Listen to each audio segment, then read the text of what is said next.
Good morning. So today I want to talk about our limiting beliefs. So a man was walking through a zoo in Thailand and he came across an elephant chained to a wooden stake with a chain.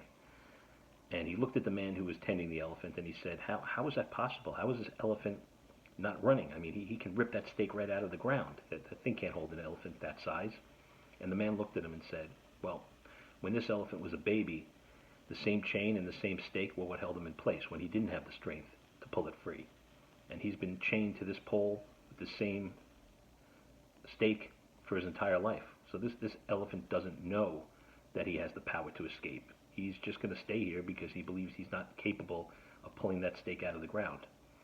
That's what we do with our own beliefs. We grow up with self-limiting beliefs. We grow up with belief systems that we think are correct because that's what we're told.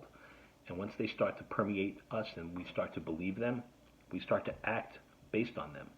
So how many times do we think we can't do something because of a belief system we have? All they are is conditioned belief systems. If we can learn to uncondition them and step outside of our comfort zone and try something different, you'd be amazed at what that's going to open up for you. So don't be like an elephant who's conditioned. Take whatever you've learned, question it, see if there's something you can do to step just a bit outside your comfort zone where you're going to grow a little more and learn a lot more about yourself and just how those belief systems that you have may not be the best belief systems. Have an awesome day.